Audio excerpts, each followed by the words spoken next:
Assalamualaikum warahmatullahi wabarakatuh. Halo semuanya, perkenalkan nama saya Natasha Septiarlinda. Sebagai seorang mahasiswa, saya sangat memahami betapa sulitnya menghadapi tantangan dalam dunia pendidikan, terutama masalah biaya yang seringkali menjadi hambatan utama. Hari ini, saya ingin berbicara tentang sesuatu yang sangat relevan dengan saya maupun teman-teman yang ingin melanjutkan pendidikan ke jenjang selanjutnya, yaitu perguruan tinggi, di mana isu pendidikan tersebut adalah tentang student loan atau pinjaman pendidikan yang rencananya akan diterapkan di Indonesia pada tahun ini. Kondisi ekonomi yang sedang sulit ditambah dengan kenaikan UKT akibat pemangkasan anggaran pendidikan membuat banyak dari kita merasa semakin terbebani dengan biaya kuliah yang terus meningkat. Meskipun ada program beasiswa dan KIPK, tidak semua mahasiswa bisa mendapatkan bantuan tersebut. Jadi, bagaimana mereka yang tidak mendapatkannya? Apakah student loan ini bisa menjadi solusi untuk masalah tersebut? Atau justru malah akan menjadi beban baru yang bisa merugikan masa depan kita? Muncul di tengah derasnya protes mahasiswa atas kenaikan uang kuliah tunggal atau UKT. Student loan dinilai bisa menjadi alternatif untuk membiayai kuliah. Wacana ini sempat dibahas dalam rapat DPR bersama dengan Mendikbud Nadiem Makarim. Nadiem menyebutkan wacana student loan masih dibahas oleh kementeriannya. Pemirsa, Menteri Keuangan Sri Mulyani mengungkapkan pemerintah lewat Lembaga Pengelolaan Dana Pendidikan (LPDP) sedang mengkaji pemberian pinjaman bagi mahasiswa atau dikenal dengan student loan. Namun ia mengatakan pihaknya juga mewaspadai agar student loan tidak menjadi masalah jangka panjang. Meminta LPDP untuk mengembangkan kemungkinan mendevelop yang disebut student loan. Tapi kita juga waspada, di negara maju seperti Amerika itu sudah dilakukan dan menimbulkan juga masalah jangka panjang. Emangnya benar di Indonesia bakal berlaku sistem student loan? Iya, pemerintah bakal segera menerapkan sistem student loan buat mahasiswa yang kesulitan bayar biaya kuliah. Kemendikbudristek rencananya bakal luncurin sistem ini di bulan Agustus atau September 2025. Sejak tahun lalu, isu rancangan program student loan sudah mulai diperbincangkan. Pemerintah berencana untuk segera menerapkan sistem pinjaman pendidikan bagi mahasiswa yang kesulitan membayar biaya kuliah. Menurut Wakil Menteri Pendidikan Tinggi, Sains dan Teknologi Stella Christy, mahasiswa nantinya hanya wajib melunasi pinjaman tersebut setelah mereka bekerja dan memperoleh gaji tertentu. Jadi, apa sih sebenarnya student loan itu? Singkatnya, student loan adalah program pinjaman yang rencananya akan diterapkan sekitar bulan Agustus atau September 2025 di Indonesia. Program ini bertujuan untuk membantu mahasiswa membayar biaya kuliah dengan skema pembayaran cicilan yang baru dimulai setelah mereka bekerja dan memiliki penghasilan lebih dari 54 juta per tahun.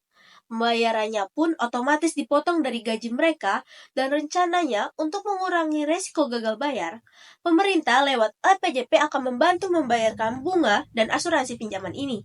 Nantinya program ini akan dikelola bersama oleh perbankan, LPDP, dan Kemdikbudristek Student. Terdengar menjanjikan, bukan? Mahasiswa yang kekurangan dana tidak perlu membayar biaya kuliah di awal dan bisa fokus kuliah terlebih dahulu, baru bayar setelah mendapatkan penghasilan tetap. Tetapi, meskipun terlihat menarik, kita harus hati-hati. Pengalaman dari negara-negara lain yang sudah lebih dulu menerapkan program ini menunjukkan bahwa student loan bisa menjadi pedang bermata dua. Jika kita lihat dari sisi positifnya, program student loan memang membuka akses pendidikan yang lebih luas. Bagi para mahasiswa yang ingin berkuliah tetapi terkendalai biaya, bisa mendapatkan pinjaman untuk biaya kuliah tanpa harus membayar di muka. Ini adalah peluang besar, karena pendidikan memang seharusnya bisa diakses oleh siapa saja, tanpa melihat kondisi finansial. Contohnya, di negara Australia, dengan skema HEXHELP, mahasiswa tidak perlu membayar biaya kuliah di muka, dan baru mulai mencicil setelah pendapatan mereka lebih dari 51.550 dolar Australia atau sekitar 550 juta rupiah per tahun. Begitu juga di Inggris. Mahasiswa baru mulai membayar pinjaman setelah penghasilan mereka lebih dari 27.295 pounds atau sekitar 500 juta rupiah per tahun. Tapi, kita juga tidak bisa menutup mata pada sisi negatifnya. Program student loan bisa memunculkan masalah serius. Resiko gagal bayar, bunga yang memberatkan, hingga beban utang jangka panjang yang menghantui lulusannya. Contohnya di Amerika Serikat. krisis utang mahasiswa sudah menjadi masalah nasional. Banyak lulusan terjebak utang puluhan ribu dolar yang butuh bertahun-tahun untuk dilunasi. Bahkan, beban ini menghambat mereka membeli rumah, memulai usaha, atau sekedar menabung untuk masa depan. Dan beban utang ini paling terasa oleh mereka yang berasal dari keluarga kurang mampu. Sekarang, pertanyaannya, apakah kita siap menghadapi resiko ini jika program serupa diterapkan di Indonesia? Apakah sistem ini benar-benar jadi solusi atau malah memperburuk keadaan mereka yang sudah kesulitan? Mari lihat realitas di sini. Dengan keterbatasan lapangan pekerjaan, serta syarat kerja yang ketat, banyak lulusan kesulitan mendapatkan pekerjaan setelah lulus. Ini tentu berbahaya jika program student loan diterapkan tanpa strategi yang matang untuk memperluas kesempatan kerja. Jika sistem ini diterapkan tanpa pengawasan ketat, tanpa perlindungan hukum yang jelas, dan tanpa perbaikan kondisi kerja, maka yang terjadi justru adalah kesenjangan sosial yang semakin melebar. Yang mampu akan tetap melaju, sementara yang kurang mampu makin terbebani oleh utang. Karena itu, jika konsep program student loan atau pinjaman pendidikan ini ingin diterapkan di Indonesia, ada beberapa hal penting yang harus benar-benar diperhatikan agar program ini bisa menjadi solusi, bukan malah menambah masalah baru bagi mahasiswa dan keluarga mereka. Yang pertama, bunga pinjaman harus diatur serendah mungkin. Tujuannya jelas, supaya cicilan ini tidak menjadi beban berat di kemudian hari. Jangan sampai mahasiswa yang baru saja lulus, baru memulai hidup mandiri, sudah harus bergelut dengan tumpukan utang yang menyesakan. Bunga rendah adalah bentuk perlindungan dasar agar pendidikan tetap menjadi jembatan menuju masa depan, bukan jebakan hutang seumur hidup. Kedua, pembayaran cicilan sebaiknya tidak langsung dimulai setelah mahasiswa lulus, melainkan setelah mereka mendapatkan pekerjaan tetap. Ini penting, karena realitanya tidak semua lulusan langsung memperoleh pekerjaan.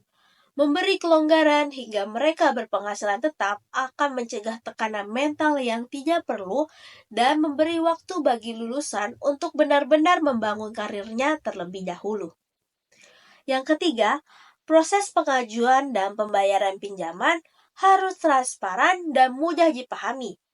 Tidak boleh ada istilah yang membingungkan atau prosedur yang berbelit-belit yang justru menjerat mahasiswa. Selain itu, perlu ada perlindungan hukum yang kuat. Mahasiswa sebagai pihak yang lebih rentan memiliki jaminan hak yang jelas dalam perjanjian pinjaman ini, sehingga mereka terlindungi dari praktik yang merugikan. Yang keempat, dan tidak kalah penting, adalah memastikan bahwa lapangan pekerjaan tersedia dan memadai bagi para lulusannya. Tanpa jaminan adanya peluang kerja, program student loan malah bisa menjadi beban struktural yang berkepanjangan, bukan solusi. Sektor swasta perlu bersinergi dalam menciptakan iklim ekonomi yang kondusif bagi para lulusan baru. Selain 4 hal tadi, perlu diingat juga bahwa negara tetap punya tanggung jawab utama untuk memperbesar akses beasiswa dan subsidi pendidikan. Student loan bukanlah pengganti, melainkan pelengkap.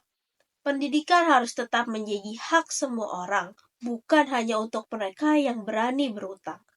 Beasiswa dan subsidi perlu diperluas, agar setiap anak bangsa apapun latar belakang ekonominya, tetap memiliki kesempatan yang sama untuk mengenyam pendidikan tinggi.